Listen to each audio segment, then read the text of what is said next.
welcome to Console Shock, Retro and Modern Gaming Chat with me, Trev, and as always, of course, it is the man who once had a famous retro video game shop called DK Oldies. Oh! Stu.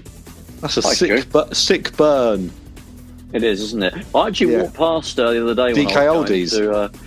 going to the equivalent of DK Oldies in the UK, CEX. I went to walked past the original one. I won a couple of weeks ago. Just off Tottenham Road, yeah. Yes. Rathbone That's Place. Rathbone Place or something. Yeah. I still go there every now and again when I walk past. Well, if I'm in the area, I'll always pop in and see what they've got. It's kind of cool because they have kept that. It's not. They haven't used the standard CEX logo or anything. They've kept that sort of late 90s computer exchange sort of signage. But inside is basically a C. It also went in there and there wasn't really anything that interesting. Well, do you know what that was all originally designed by? Was it Charlie Brooker?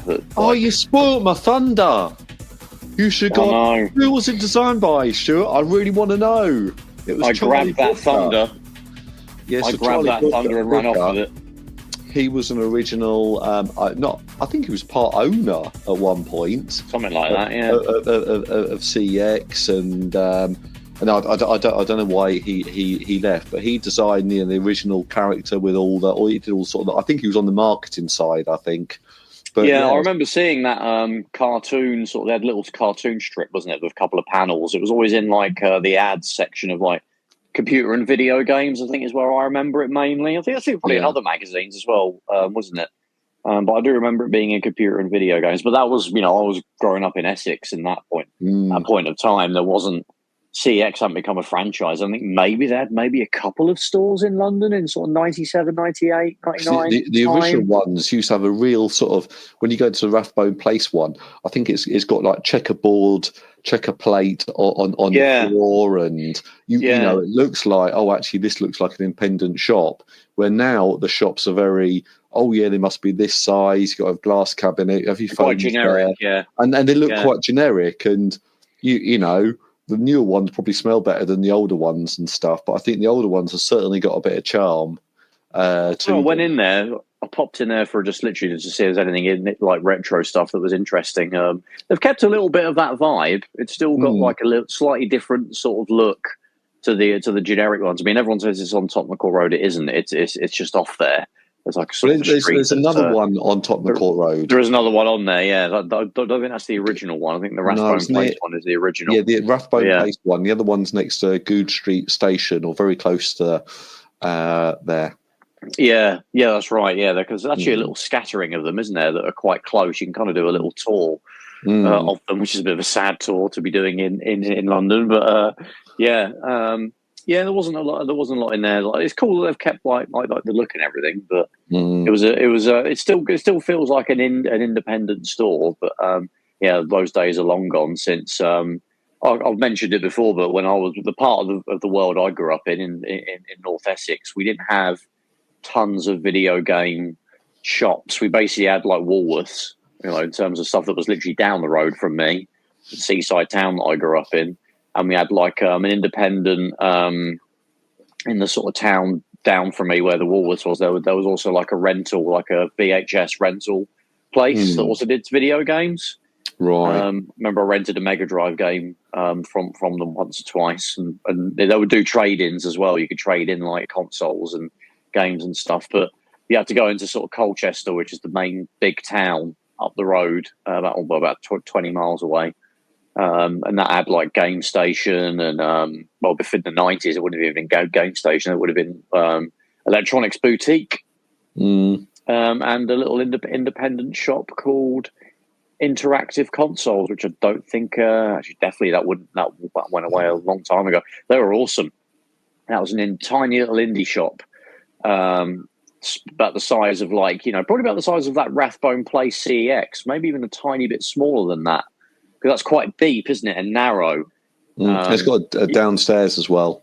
Yeah. So not counting the downstairs, this little shop in Colchester was quite narrow and very small, but it was chock of games, and it had they used to get a lot of import stuff. I remember playing a Dreamcast in there before it came out in the end of '98. That was really cool. And also I remember playing a PSP in there. So I think it survived till about the mid 2000s. But I remember buying Sega Saturn games and Dreamcast games and PS1 games. They were great. Now it's just there's a CEX there now, as there is anywhere. Well, that's it. I mean, retail has I wouldn't say it's gone down the drain, but it's certainly changed. And I remember sort of growing up when I was a teenager, so obviously in the 90s, I'm showing my age there, but I would go to Canterbury, and when you went to Canterbury, you could buy games from a shop called Computer World. There was, I think there was Electronics Boutique. There definitely was. And then you would go to WH Smith's. There was probably about 6 or 7 shops that you would go to have a look through the computer games and, buy something. There was like loads of choice, and there they had, so many sort of different games. It almost felt like, what the online game stores like Steam or something feels like now. There's just so many games in there, and maybe this is like my nostalgia eyes looking at it. But I remember just flicking through hundreds of games and then reading the magazines and stuff like that. And it was it was something actually I really look forward to doing it. And especially if you went over there with your Christmas money or your birthday money or something, and you'd be like, what can I buy? And what can I get? What have they got? And you would try the games. You'll see. And I think my favourite store was, I think it was Computer World. It was, if I try and describe where it was, that wouldn't really help people. But it was a smashing little store, and it had loads of Amiga games in there, PC games, and it still had old Spectrum games. And it didn't have that much console stuff. And sort of one half of the shop was all about, upgrading your PC and your Amiga. Then the other half was all about sort of games. I think there's some sort of gaming area downstairs. And that was absolutely, really good sort of little shop. They really felt magical, those, especially those indie places. But the weird thing I remember about, I mentioned the Woolworths that was kind of in the town down from me. That was kind of the only real video game place. Yeah, Woolworths as well. There was Woolworths in Canterbury. Yeah, we had one, like a little local. It was a decent sized one for a small town that it was in. But there was a thing like in those like early and mid 90s. I found that those sort of shops wouldn't really now. It's like when a new generation of consoles comes out, that very day it's released, you have an entire section dedicated to it. Obviously, the other generation will still be the majority of the area. Like, when like Xbox One came out and there was still a huge Xbox 360 area, that didn't really diminish. But there'd be a couple of like wall panels of the new Xbox One or the new PS4, or now obviously the Series X and the PS5. Then I remember this. I mean, it wasn't really their specialty. Definitely wasn't video games. It was just one of the many things that you did in a Woolworths. But I remember also the PS1 and the Saturn came out, middle of 95 to late 95. They didn't have any of that fifth generation stuff for it was like a couple of years. I remember all the rest of 95 still just Mega Drive and Super Nintendo. All of 96 just Mega Drive and Super Nintendo. There was some point around 97 when they started getting. I think they had some Saturn. They had a little bit of a Saturn section that was very small, and it was mainly PS1, and then a little bit of leftover sort of. I remember they got the N64 pretty much straight away. I think maybe the people that they didn't have a really well run video game buying section, in their corporate arm. And then someone came in 97 who was like, "No, guys, you've got to get rid of that Mega Drive and SNES. You need to." So I remember Woolworths used to have their own popped up all of a sudden. Yeah. Distribution arm of games or something, and you could be right. Yeah, I mean, I remember that this was just part of the. Yeah. This was just part of the regular store. Like it was part of that home entertainment section where you'd have like CDs and latest CD albums and singles and VHS tapes. I remember they used to photocopy the covers of Mega Drive and Super Nintendo games, and they would stuff them into VHS boxes. And you would then take that up to the counter. Obviously, they wouldn't put the actual games out, on the shelf. You would take that up to the counter, and they would go and get your game, and you'd buy it. But it was weird how behind they would be. Then 97, they just suddenly decided to sell, PS1 and Saturn and N64, and since then, and I found that a lot of the shops that weren't like Electronics Boutique would struggle to transition to, probably because it took longer in those days. For now, you have like 50 million people have bought the new console on day one. But in those days, it'll be little trickles of the early adopt. Plus, the people that buy those consoles on day one now are us, like adults, whereas we were kids then. So we could just go and tell our parents, "Give me 300 quid. I want to get the PlayStation 1 that's coming out tonight." So there wouldn't be as big a market to have all that stuff out day one. You'd have to mail order it, really. Growing up where I grew up, you would use mail order for that sort of thing until. I mean, in those days, it was always a bit sort of funny, the launches, wasn't it? Because you had things like, I remember, in all the magazines, import games, and I was like, oh, import games. It was like, oh, bloody hell, they were, you could buy a game, for £40 or £30 in the UK, but you could import the latest Street Fighter game, for £70 and buy an adapter for £20. And for me, that was like, oh wow, that was another world. Cutting edge stuff, real cutting edge stuff. And the same with PlayStations and Saturns, and it was just dream world, isn't it? When you saw an advert for £600, buy a PlayStation 1 from Japan, and then you're like, oh, well, that's not going to happen. That's a hell of a lot of Saturdays I've got to work to get that kind of money. There's a guy that kind of epitomizes the people that would probably would have been the market for that, because we were two, we were kids, we're pretty much a very similar age, so we were kind of in those same circles of what we were able to buy and what we weren't able to buy. But Sega Lord X, that guy, Christ, he is like whatever retrospective of any console ever, he'll always like that guy. Sega Lord X, we're calling you out. Come on our podcast. Yeah. I want to chat to you. I love your voice. Whatever console happens to be the topic, he'll have a story about. So I saved up all of my money and I bought one on import. A year before it came out in the US. He's got about 10, 15 years on me and you, so he would have been older and would have been able to get income. But that's the people who would have imported it. Where they they lived at home. I'm making assumptions here, but they lived at home with their parents or something, but yet they had a full-time job. And then, they was like, okay, well, I'll pay pay 50 quid housekeeping, and then I've got £1,000 to, blow on whatever I want each month. And then that's the person that went out and bought the imported, console, or the Street Fighter 2, Super Street Fighter 2, and then the Japanese version, because it came out 3 months before, and things like that. And in reality, that's right. It was when I lived in Dover, I did see imported games, but they were, this game's out already in the UK. It just happened to be. Probably cheaper than the UK one, because you had to go for a palaver to play it, but there was no one that really had imported sort of consoles that I ever had access to or knew of. I'm sure there was someone, but that's I think you've got to be a sort of certain type of person, and you've got to be a certain age. I think like the people that My friends obviously would have been my age, and in the early 90s, we were all little kids, to teenagers. So when things like, the Super Famicom came out, in 1990, I was 7.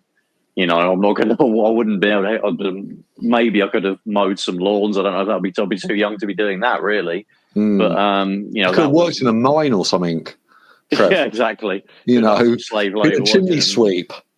Worked for Fox. That's what I would have done. China. I wanted it. Yeah, worked in a Nike sweatshop or something. But exactly. Yeah, there was no real. My mates were my age. They're all 7, 8 years old. None of them would have. And also, we're the first generation really that grew up with video games. Like, they existed in their very early form when we were, born. And as we were growing up, we kind of literally lived through the 8-bit era, the 16-bit era, and we saw those big transitions. But our parents, wouldn't. I mean, some people might have quirky parents who are into video games somehow, but for the most part, they would have no interest in that stuff. So you wouldn't have a situation where maybe nowadays, if you've got a kid, and you're into video games, they're into video games, you're probably going to buy the latest console, and they'll probably get to play it as well. So that no one will really be left behind, whereas for us, unless you had rich parents who can just, they got me a Mega CD and a Mega Drive and, quid, I'm sure there was someone, but that really didn't happen where I was. But, yeah. Yeah, that's pretty much it. But I wanted to touch upon is I've already decided the 2025 Game of the Year, and it actually came out in 2024, is Indiana Jones, the new Indiana Jones game. I've forgotten the full title. Circle Indiana of Stones Jones and the Infernal Machine. I think it came out in 1998, didn't it? Or 1999? No, it's The Fate of Atlantis. That's it, yeah. That's it, that's the one. The Fate of Atlantis. Oh, no, it was Indiana Jones and Last Crusade on the Mega Drive. That was the one you wanted to talk about. I didn't. I wanted to talk about the new Indiana Jones. And I have to admit, I've really enjoyed it. Exploring it all, doing all the puzzles. It's got a little bit of combat in there, trying to find all the little hidden bits and pieces. And, it's a great story. It feels like you're playing the movie. It feels like it's the real fourth Indiana Jones film. And, some amazing acting in that. And it's just, it's really good. There is a real fourth Indiana Jones film, though. What are you talking about? Yeah, I know, but isn't Shia LaBeouf in this game? Shia LaBeouf is not in this game, unfortunately. Oh man! Or fortunately, yeah, I know. But have you touched upon it yet? Well, everybody complained, when that Kingdom of Crystal Skull came out, there was too much CGI. I mean, this game is entirely CGI. So is everybody okay with that? It is, I guess, fully CGI'd. It must be, right? There's not much real human beings that would have been in this one. But no, I have played it in all seriousness. I did play, weirdly enough, I tried to get it working on my, before I completely wiped Windows off my Legion Go, I tried to play it on that. But the performance was just really poor. I did try and mess around with the settings to get it going better, but it was sub 30 frames a second for the most part. And sometimes it would take dives, well below that. And that was with all the settings on low. It's a very heavy game, really, and PC for a low end PC. It's like, I think ray tracing is on by default. I think you can turn it off. So that's obviously probably the biggest processing, heavy processing requirement that it has. Tried to get it going on that. I've seen people that have got it going on the Steam Deck. I don't know if it runs any better now than it did when it came out. There's been patches or people that can be able to do things. But I just kind of thought, sod it. I'll play it on xCloud because I seem to be able to get xCloud working fairly well at home. I played, FC 24 and 25 on it, and I've been going through Dead Space Remake on it, and it feels pretty good. Sometimes I can I don't think I'm crazy sensitive to input lag, as long as it's not like egregious. So there were times playing some of those games when I would forget that I'm playing, a video effectively being streamed to me. So if it can do that, that's just probably good enough, right? So how does it perform on that? So obviously playing this game through xCloud, I think it ran great. I mean, I was in a pretty good situation where no one else was using the internet, so I had it all to myself. And it ran great. It felt better than it did when I was trying to play a very juddery, low frame rate, low settings version of it on my, the actual game installed on my Legion Go. It felt a lot better than that. It was perfectly playable. It was pretty stable. The image quality was decent enough. Obviously, it's not going to look as good. I think it's a 1080p stream is as good as it gets on xCloud. But that was perfectly fine for me. Sure, I can play it on a Series X and it could be 4K. But it was perfectly fine. It ran really well, and I got through that first, which is just a kind of a remake of Raiders of the Lost Ark, isn't it? The first sort of scene. That's it. It's almost which is pretty cool. Scene for scene, isn't it? It is, exactly. Yeah, that's quite impressive, actually. And then I thought, and then there's sort of the next bit when you're in, like, back in the school or the university where Henry works. I did the first part of that. I haven't actually touched it since then. I mean, it's one that I do have in my list. I've bounced around a bunch of games over the last couple of months. I will, obviously. I'd certainly recommend it. So I've been playing that and then gone. Did you ever play Doom 2016? Yeah, I finished it like a couple of years ago, or might be more than that. It was, you know what? Actually, it might be the first game that I properly played on the Steam Deck. It was one that I thought, I kept dipping in and out of that game since it came out, and never really, making a run for it and trying to complete it. And I thought, you know what? I should just download. I'll be able to complete it now. And sure enough, I downloaded it. Ran great on the Steam Deck. It's 660 frames a second locked. You can get it going on the Steam Deck. So a better experience than probably the Switch version, which is still pretty good. Yeah. Avoid the Switch one, I think. Well, yeah, unless it's your only choice. But it runs great on the Steam Deck. And I really enjoyed it. And I managed to complete it on there. I'm kind of got Doom Eternal with the sequel is kind of, another one that I've got in my mind that I need to jump on at some time this year. But so, is this the first time you played it at all? Or I have. Well, saying that, though, I bought it a few years ago on the, I think, the Xbox One. And I think I found the controls a little bit awkward with the controller. And there was something I just didn't like about it.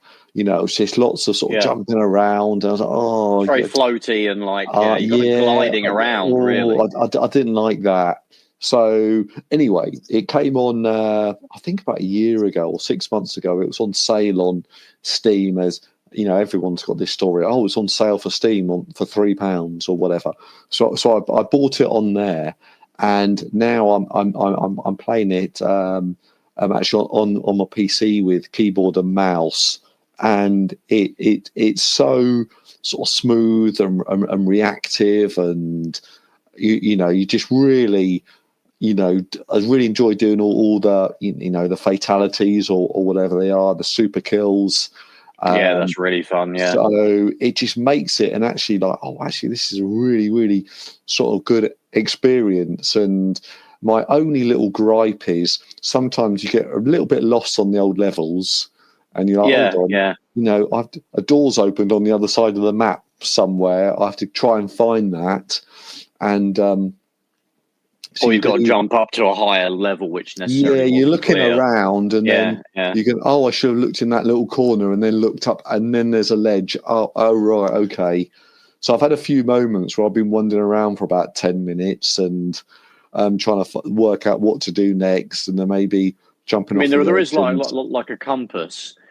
So you do know what sort of way to face, and it will give you how many meters away, isn't it, from your next checkpoint? It does give you a little clue, but it's the map's a little bit dodged. But I'm really picking holes, and I'm in the game. But I'm really I'm enjoying Doom as well. So I think Indiana Jones is, I don't know. I thought it was really good, but sort of Doom coming back to sort of playing this again. It's a cracking game.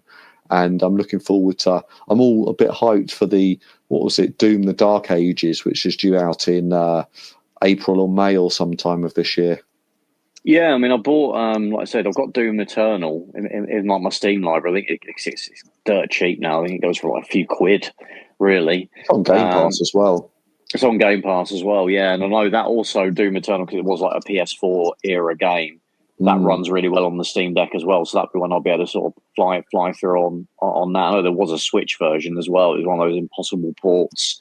But again, if you've got really something better than a Steam Deck for sure, that's the place to play it if you want to play it on a handheld. But I think it really maintains the spirit of the original Doom games. It doesn't, things like reloading and like switching your weapons and the absurdity and the gore and everything.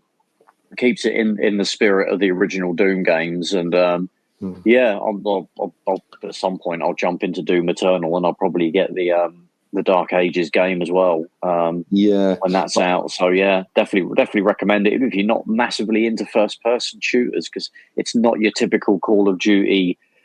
It's just an arcade, like just a quick, easy to pick up and play game. Really, yeah. That's it. It. Obviously, it's a first-person shooter, but it's all about your sort of movement. So don't stand still. Just keep on moving around, and I'm just playing it on like the normal level. I couldn't possibly play it on hard or extreme or whatever they're all called. But I wanted to sort of touch upon and see if you've had any sort of problems with this. But I put it into the chat there. Is about I bought my Xbox Series X 3 or 4 years ago now, and then the original controller with it, the thumbsticks have started to stick. So when you're playing Indiana Jones or any sort of first-person shooter, not the thumbsticks, sorry, the triggers, they've started to stick. So I've taken off the back and tried to sort of clean them and things like that. So I've ended up having to sort of buy another sort of unofficial controller, which is actually quite good. I was pleasantly surprised. I did a bit. What make was it? I've got it here. It's called an Easy SMX Gamer's Choice. But yeah, how much was that? Well, it's a funny story actually. Trev, you asked me that. They had them on Amazon for $29.99. Right, but they have like the blue one, the red one, or whatever, the pink one. But they had one with some sort of Asian drawings on. So one side has got a dragon, and the other guy has got the other side of it on the sort of where you hold it, the grip, has got a sort of a ninja fella, and it's got some sort of Chinese writing or Japanese writing in the middle. And I got it for £3 less. So I've got a horrendous looking controller now, but I saved £3. So as long as it works. Exactly. So that's what I was thinking about. Yeah, I when I sort of dock my Steam Deck, with the Nintendo Switch, I've got the Switch Pro controller, which is very good. One of the best controllers, actually, in my opinion. Very similar to an Xbox 360 controller, which is a good thing for me. But when I use I plug my Steam Deck into the TV and play it on the TV, the controller I use, I've got an Xbox 360 controller, and I've got the little dongle that you would use when you wanted to use a 360 controller on a PC, and that works fine on the Steam Deck. I can use like an Xbox One or an Xbox Series controller or any kind of a Bluetooth controller, but I always find they're a bit annoying to pair, and they can drop off sometimes because the Bluetooth can be a bit janky. But the 360 controller obviously doesn't use that. It uses like a sort of a 2.4 gigahertz protocol, and with the dongle connected, because it's like a little sort of USB hub that I connect into the Steam Deck that allows the video to pass through to the TV, as well as gives you some USB ports. I can just plug the dongle into that, and it just picks it up straight away without really me having to do anything. I've got to go into a menu to pair it. I'll just turn the controller on, and it'll get picked up straight away. And as much as that's a controller that's quite old now, to be honest, controllers haven't really changed. I mean, the only thing I miss is extra programmable buttons. Because they could be useful, especially to get to the Steam Deck menus. Because obviously you've got extra buttons on the actual unit itself to allow you to do that. But on an Xbox 360 controller, it doesn't have that. You can the Xbox Guide control button is used for the main Steam Deck menu, but for the menu that you flip up from the right side, which gives you access to like the frame limiters and all the extra stuff, but the sort of more technical options, you have to kind of do a button combination to access those, which is fairly easy to do. It's not a big deal, but it does have a bit of a limitation there. And obviously modern controllers are a bit better, like Rumble and stuff like that. I'm not too bothered about Rumble though. I just find it can be a bit distracting sometimes. So yeah. you realise when it's not there. You sort of, I don't appreciate it when I've got it, but when it's not there, you go, hold on, this isn't here. But saying that about buttons, this one of my little bugbears with it, or something that took a while to get used to, should it be described, is they're on the back. There's a couple of little sort of programmable buttons. So when I was sort of doing the left and right punching on Indianapolis Jones, I kept on hitting the buttons on the back, and they were sort of linked to the to the button to open your satchel to bring out a piece of bread. So I'm trying to duff up some Nazi and stuff, and then I started opening my bag up and bring out or load up my camera or something that was just, hold on, no, I don't want to be doing this. I've got to beat up this guy. And that was a little bit frustrating, but I soon worked out how to not press the button. Yeah, you've got the buttons on the back of the Steam Deck, the sort of 4 extra buttons. I don't really use them very much. I find they're most useful in emulators, weirdly enough. Like on RetroArch, you've got a rewind feature you can sort of turn on and off. Sometimes it's a bit glitchy and you can't use it on certain emulators. But for things like Mega Drive and Super Nintendo, it's great. But it's handy for that because you can program that to a button. So I can press one of those buttons and get an instant rewind, or like in any kind of an emulator that has a save state. If you want to be able to do a quick save state, and then a quick load, you can kind of assign that to a couple of the buttons as well. There are games that fighting games are pretty, because there's a lot of moves where you might want to press 2 buttons at once. You can assign that to an actual one of these extra buttons. So yeah, they're quite handy for that.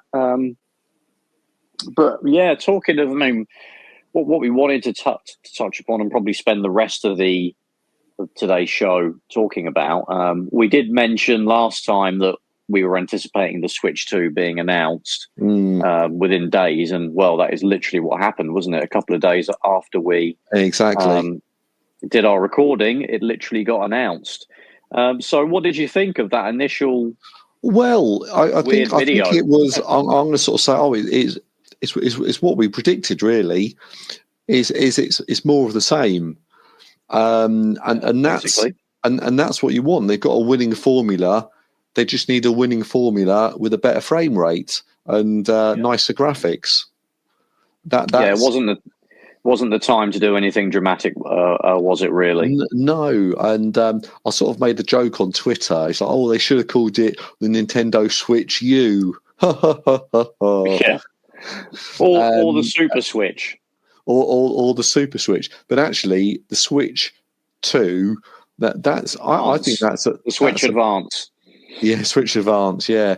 So they've come out with it's just basically sort of more of the same. It just looks like the same as what you had before, but everything's been slightly tweaked. All the little things, the niggly bits that people didn't like have been, it's got a bigger kickstand, and it looks like the control of the Joy-Cons on either side sort of clip in. They look bigger screen, a little bit more sort of robust, sort of a slightly more, a rounder.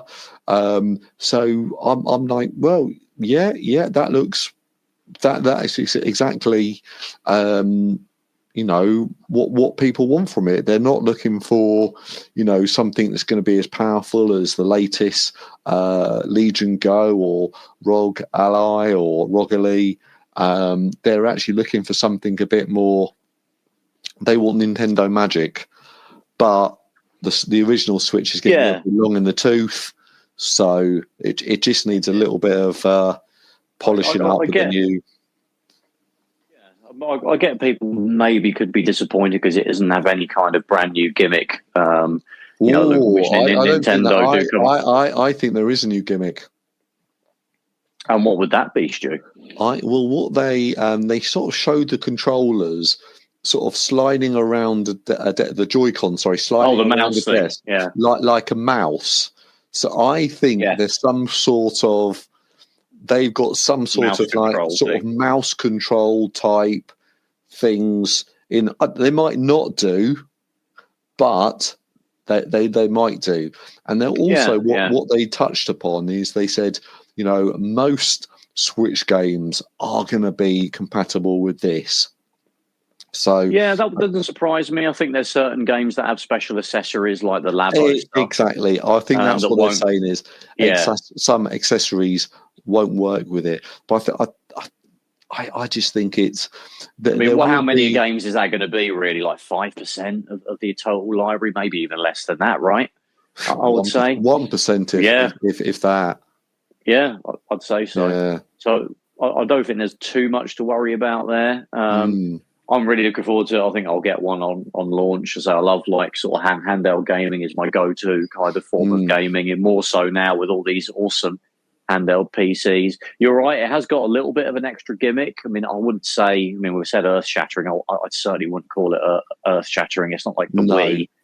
I'm sure it'd be useful. Obviously there have been PC ports of games to the Switch, like there's a Civilization and a 2 Point Hospital and Sims and Sim City type things, which, at the moment you kind of have to wrestle you using the Joy-Cons or a controller. Now you'll be able to basically have a mouse that comes with every Switch, which is great. You can open that up to maybe even FPS games. We're supposedly getting Call of Duty on the Switch. Microsoft have sort of said that. We haven't had anything on the original Switch. I don't think there's been. I think we all were hoping for maybe like a Black Ops 1, 2, and 3 bundle or something, but it doesn't look like there's anything really. But on the new Switch, if that's when they're going to be launching some of those games or any kind of an FPS, you could potentially have the option of using kind of PC style controls now, which would be kind of cool. It's exciting to see sort of what they're going to do, and it's quite funny watching. I watched about three or four of the videos, and loads of people sort of analysing every second of the 2 or 3 minute video. And I watched it and I thought it was really quite exciting, and I think the Joy-Cons have improved, and also one thing is it's got two USB-C ports, one on the bottom, one on the top. So that might obviously really better for accessories and bits and pieces, and you might be able to play it on one screen and then have it displayed on the big screen as well. So I think there's lots of sort of exciting things going on with it, and also I think that one thing that obviously needs improving was the amount of storage. So 32 gigabyte doesn't really sort of cut the mustard anymore, and hopefully it wasn't great really when the Switch launched, to be honest. No, 8 years ago. So I think it's going to be 256 or even 1 terabyte will be brilliant, but we all want it to be a good price. I think it'll be 128 gig, which is okay. But there's games, I think, was it in the NBA games or one of the earlier MNBA games on the Switch was took up the entire storage, almost internal storage, didn't it, of the Switch? And that was right from the beginning of the Switch being out. It'll be similar again, because 128 isn't a lot these days. I could be wrong. It might be more.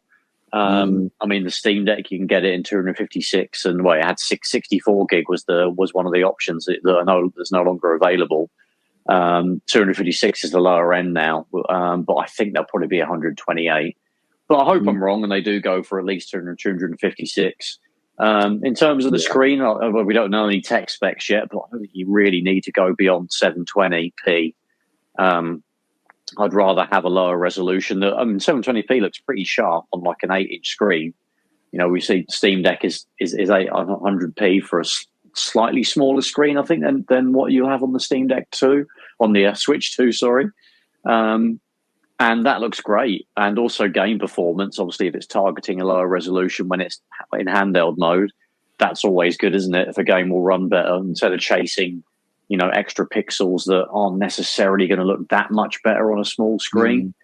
And they actually, what was it? Just before it came out, they patented some sort of, I don't know, I want to say DLSS or upscaling technology or frame generation or something. One of those things. Yeah. So that was sort of patented, and obviously everyone else has done that before. But it's quite interesting to see that they're actually thinking about, getting more of these.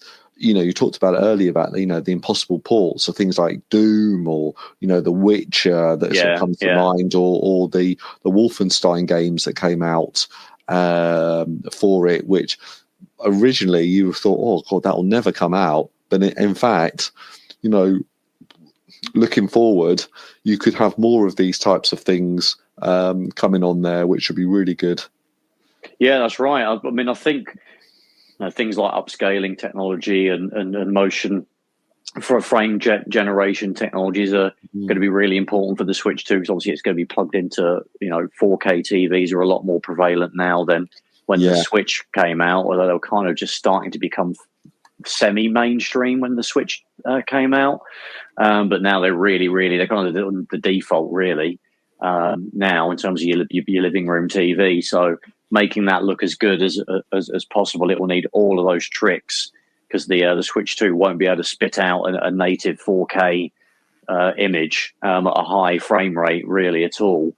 I think probably a lot of the Switch 2 games will probably still target 30 frames a second, but maybe some of this frame gen technology could make that boost up to 60 without having huge effects on input lag, which some people are more sensitive to than others, and certain games are more sensitive to.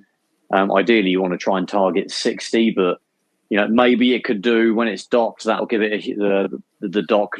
Gives the hardware and Switch 2 a big boost.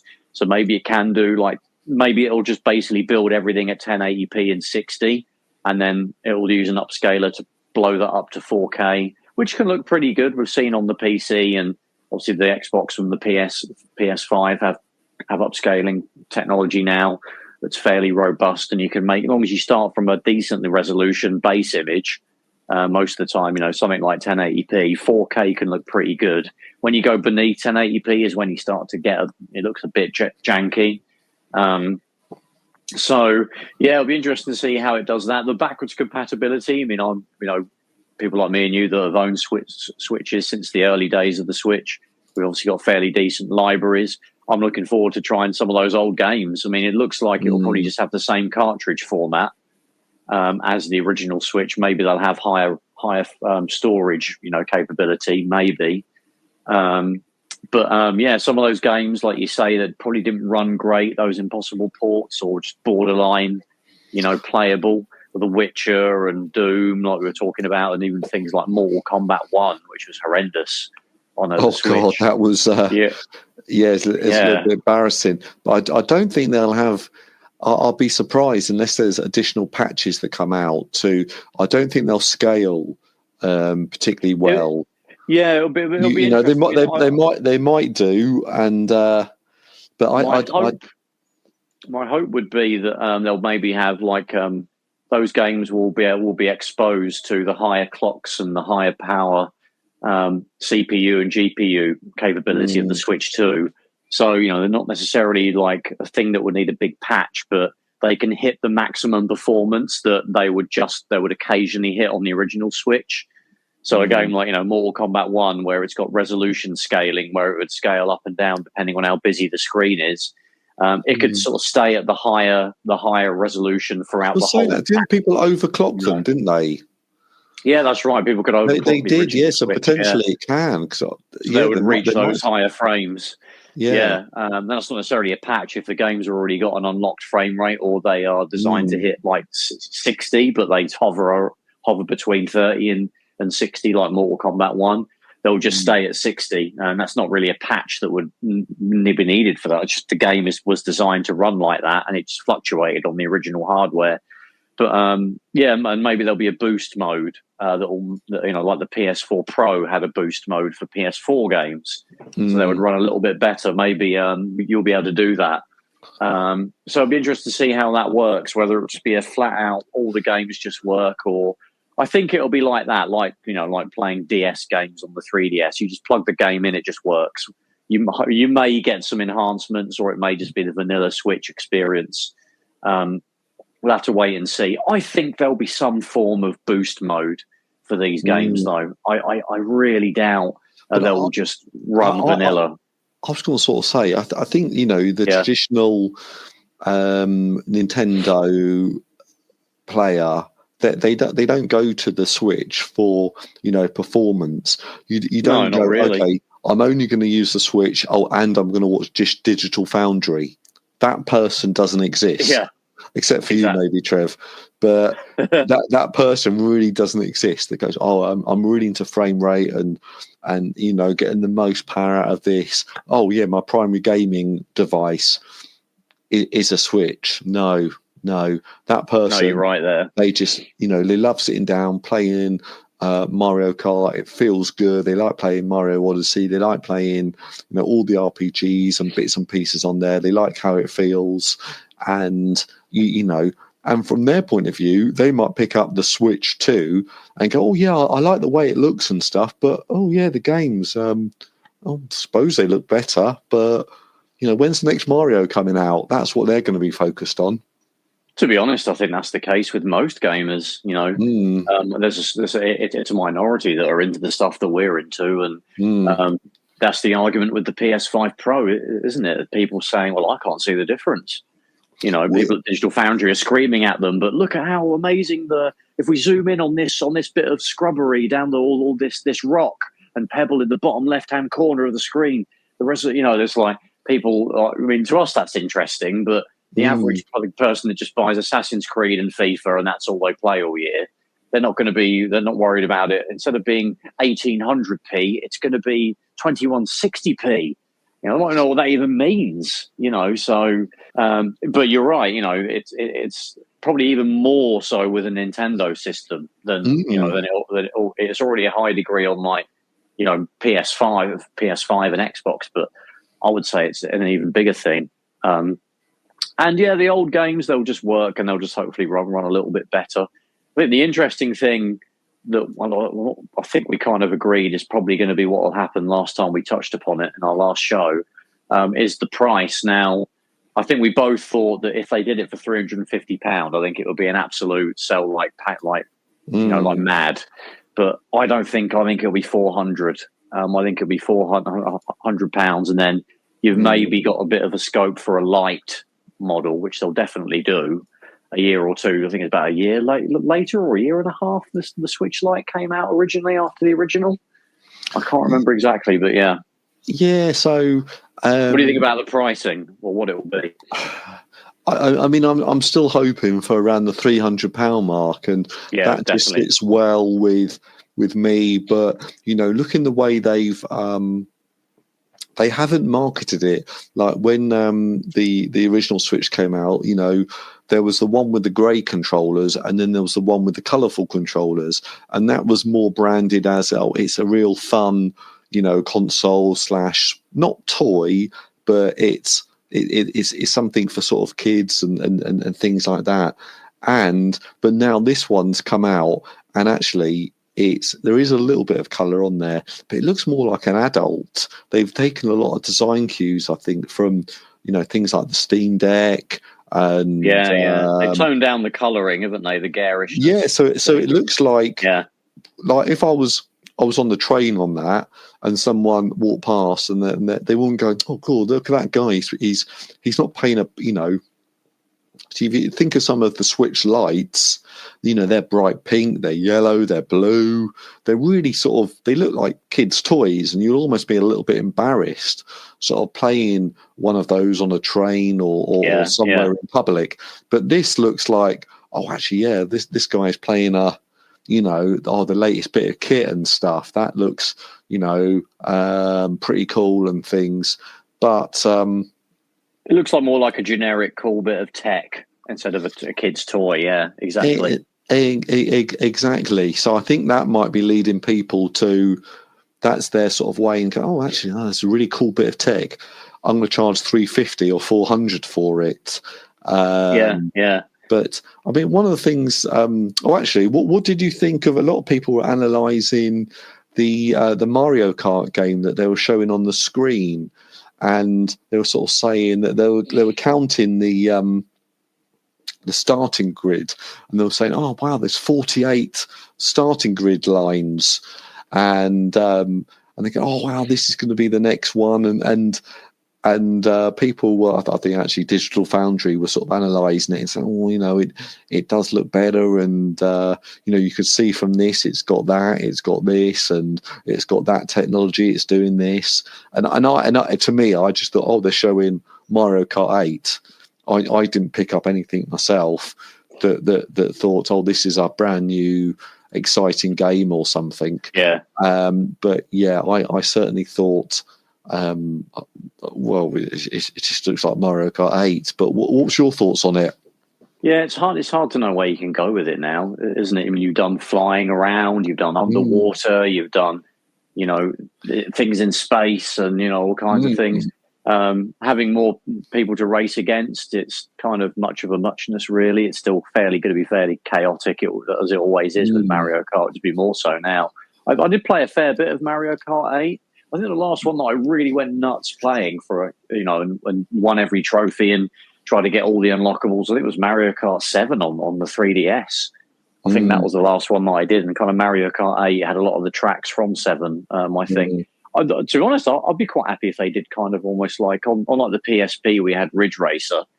And it was basically a greatest hits of like all the Ridge Racers that had been up, that had come out up until that point, like 1 to 5 it would have been. I think they could do something like that. And you do have like retro tracks pretty much in every like Mario Kart, don't you? There's like a retro cup or whatever with like normally like 7 or 8 of the old tracks from the earlier games. But I think just have every track from every Mario Kart game. Maybe you could choose different ways of the different era of Mario Kart. You can choose those techniques to race on each one, so you can vary how you approach them. You could fly. You could have like you could fly around above like the Super Nintendo tracks or something, outlandish like that, and they can have that work in some way. I think like a greatest hits game would be pretty cool. I think how they've got to bundle it up to make it. They've got to make it special, because I think releasing Mario Kart 8 again over 3 different generations of consoles, it's not Grand Theft Auto. It's kind of like, oh, they've done that, and making it maybe one package with all the DLC and then extra tracks as well. I'd really like to see a Mario Kart 9, and I think that'd be the killer title that it comes out with on day one. Will be absolutely brilliant. I'm pretty sure that's what we're going to get. I think it is Mario Kart 9. I mean, they got away with re-releasing Mario Kart 8 on the Switch because the original version had such a limited audience because it was on the Wii U. As with a lot of Switch games, most of the best Switch games were ports of Wii U games because no one played them on the Wii U. I had a Wii U during its heyday, if you could call it a heyday, when it was commercially available. Or the best compliment you can give it. So I played Mario Kart 8 and Super Mario 3D World and things like that, but not many other people did. So it made sense to release that stuff. Yeah, but you're right, they wouldn't be able to do it again this time. The Switch was so successful, they can't really mine the old games that didn't sell well because it were on a console that didn't sell well. So they've really got to come out swinging, really. And that doesn't mean a ton of remasters. We don't need Donkey Kong Country Returns for the 4th time. No. We all think it's odd that they've just really re-released in my mind, they've got to come out with a Mario Odyssey 2 or a proper good 3D Mario, and just things like that. Really, some innovative new franchise, and I don't even think they've need to come out with a new Zelda, because the other one it feels like it came out yesterday. Tears of the Kingdom. So maybe an updated version of that with maybe some DLC added. Yeah, you could do like a really deluxe good version. Yeah, absolutely. I think they'll probably do that. A brand new Mario, Zelda remastered. Maybe you could do a double pack of Breath of the Wild and Tears of the Kingdom with 60 frames a second. Maybe boost them even up to 4K. Maybe the Switch 2 could kind of run those older Switch titles at 4K if they're properly ported over to the new Switch. That would be quite cool. and there wasn't a great lineup really, a launch lineup for the original Switch. It was actually, Mario Kart 8 and Zelda. I've got a question for you, Trev. Yeah. What about if when the Switch 2 came out? Obviously, you're seeing recently lots of Xbox sort of games have come out on the PlayStation 5. So maybe what if the Master Chief Collection came out for the Nintendo Switch 2? Sorry. What if like the Master Chief or Forza Horizon 5 or something that came out? I think that'd be really good. Actually, that's talking about the naming. With the one we didn't think of is color. We have the Game Boy and the Game Boy Color. We can have the Switch Color now, right? That's Nintendo Switch Pocket. Yeah, exactly. They should do a Pocket. That would be cool. That genuinely would be cool. I think it's right. I think it's very likely now that we'll get some of those Xbox games. Halo would be Master Chief would be perfect. I mean, you could have done that on the current Switch, really. I think it would have been okay. It'd be great to see that. Forza Horizon would be ideal because it's kind of probably the best arcade racing game out at the moment. The Forza Horizon series. I mean, it's obviously coming out on PS5 now, so the sort of floodgate has kind of the walls have been broken down there. I don't know if we'll see them at launch. Maybe one of them. I mean, Forza Horizon at launch would be pretty good on its own. Nintendo gamers, if they've just been purely, I mean, I know some people that just play Nintendo and aren't interested in anything else. They wouldn't have seen any of these games, much like they wouldn't have seen tons of the games that we got on the Switch that like Crisis, and Wolfenstein and things like that were never really on a Nintendo platform before. The Nintendo Switch really, really opened up people to all of those games that have been on the PlayStation and the Xbox for years. So I think that would be great. I mean, we're never going to see any Sony games on there because Sony are still very apart from putting some games on the PC. I think that's about as far as they'll go with that. They really still rely heavily on selling their PlayStations. I think you're probably right there, and they would view Nintendo. I mean, they may not say this, but they definitely are competing with Nintendo. I think they're genuinely surprised at how successful the Switch was. So there'll be even more. They'll have their sights on them even more. But I don't think they can beat Nintendo. Really, I don't want them to. I wouldn't want Nintendo to go the way of what's basically happened to Xbox now, right? Where they're going to become Sega, really, and kind of give up on consoles and they're making a new Xbox. I know there's going to be another one of them, but is there going to be one after that? I'm not really sure. Sure. Yeah. I mean, we'll get the handheld. Hopefully they'll keep making them. We're going to get some kind of an Xbox handheld, but then we're going to get some kind of a PlayStation handheld. So that's going to be very interesting. That's going to really compete with Nintendo. They've basically started an arms race with the Switch. We've had the Steam Deck and the ROG Ally and those PC-based ones, but they're always going to have a bit of a limited audience. But with there's a handheld Xbox and a handheld PlayStation that'll play all your PS5 games. I mean, I'd buy that. That would be cool as hell. No, I don't mean like PS Portal style. I mean actually like a Vita. Plays those games natively. That'll be very interesting. But I mean, the last point I want to make, kind of this, just to finish off our little Switch segment here. We saw in the news today that Nintendo had to sort of lower their financial predictions and their forecasting because the original Switch, the sales are slowly sort of really tapering off and dialing down now. And it's it will happen because the Switch 2 has been announced and the Switch is 8 years old. Everyone that wants one has kind of bought one now. And the interesting point that's come out of it is the Switch I think it's just hit about 150 million sales. So the top two selling consoles at the moment, well, the top three is the PS2 at 160 million. You've got the DS at 154. And just behind those, you've got the Nintendo Switch. The question that a lot of people have been sort of debating in the comments sections of where they've sort of reported this, people are sort of wondering, will it be able to beat the PS2? So what are your thoughts on that in terms of, how the Switch. You know what? Yeah, I think we touched upon it on WhatsApp earlier, didn't we? And you sort of said, no, it won't hit the, it won't reach the PlayStation 2. And I had thought about it, and I actually think it will. And I'll tell you why it will, because if you think about the Switch, so they're ultimately going to they'll have the Switch 2, which will come out, which obviously won't count towards the Switch's sales. But then the original Switch is still got such a huge library, and the main reason behind this is that when I was recently in Malaysia, I sort of walked past a sort of video game shop, and probably 40% of the shop was dedicated to Switch games. There were lots of people outside, playing on the Switch, and actually I think how they're going to sort of almost market it as, well, actually, the best machine to get is the Switch 2, but with the original Switch, you might have a 50 quid price reduction, and it's going to be, it'll be the same as your Master System Mega Drive. So, if you've got, money's no object or whatever, you'll get the Switch 2.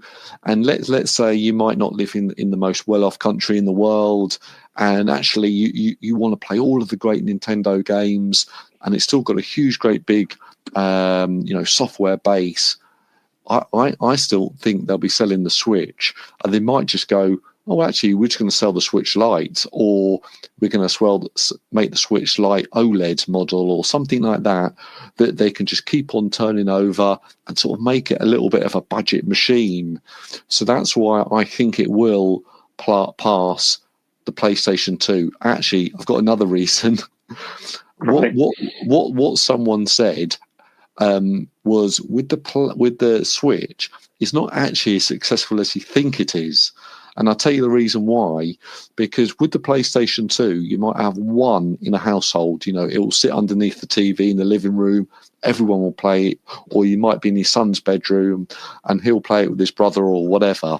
But what you find with the Switch is you might have, someone brought the original Switch, then the kid got older, or then they brought their brother one, and then the OLED came out, and then the original Switch broke, so they got the OLED. So then one household, over the course of the Switch, might have bought 3 or 4 different Switches for, the brother, the sister, one broke, or they wanted to get the OLED model. So actually, I still think there's the PlayStation is probably in a lot more households than potentially what the Switch was. Yeah, it's a good point. I think a lot of people do double dip on it, especially when there's a cheaper, smaller model comes out. Like how many have you got in your house, Trev? We do actually have a few. I knew the answer to that. I had the original. I bought the Switch when it came out, but my girlfriend started using it a lot. I was like, this is annoying because I want to play it. So then she got one. And then the Lite came out, and she was like, well, I prefer a smaller handheld because she's got quite a small hand. So she got a Lite, and I got a Lite, not long ago, actually, about a year and a bit ago, because I managed to get a good deal on one. So we've got a few. But the reason why I think it might struggle is, I mean, I'm not confident the price of it's going to go down. The Switch hasn't really had any kind of a price drop, which is incredible to think about it in 8 years. I mean, it's still pushing 300 quid for the top tier model. I mean, the Lite is more reasonable, 180 quid, but that hasn't really price dropped much either. I think maybe it was 200 when it came out. I think they might have knocked. Well, I'm not sure they've really knocked £20 off. I think that's the retailers doing that. The MSRP, I think, is probably still £200. But yeah, bundled it with a game at one point. Well, a lot of people are sort of looking at the comment sections of this news about the sales. They're sort of saying, well, the 3DS managed to sell 10 million in the years after the Switch came out. I'm like, well, yeah, because they reduced the price of it. You could get, I think the 2DS was like 100 quid. And I think there was like the flip top 2DS, and there was the actual 3DS. I think all of them went for a range of about £100 all the way up to 200, and that was as expensive as they got. Whereas the Switch is like 300, nearly 300 quid. I mean, I hope they do, and they reduce the price. I mean, I think it will surpass the DS, which is 154 million.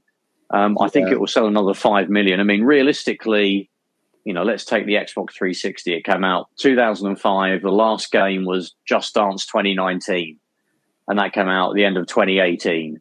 So it had like 14 years really where it was being supported. And so the Switch is 8 years old. So potentially it's got 5-6 more years of games coming out for it.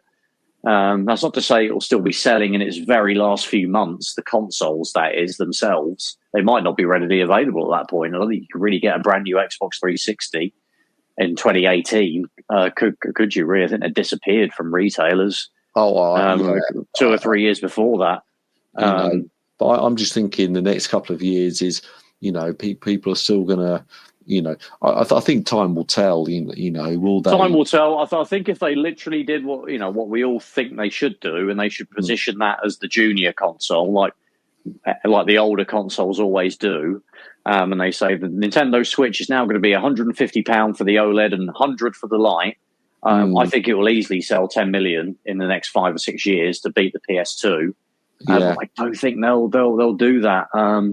They could even keep the price the same and just let it go on a glide slope to dying out. They might be quite happy to keep the margins that they've got on it at the moment, because I know they'll have a trickle of sales. Hopefully they'll knock some price off it. I mean, the OLED probably would need to go to about 200 quid, right?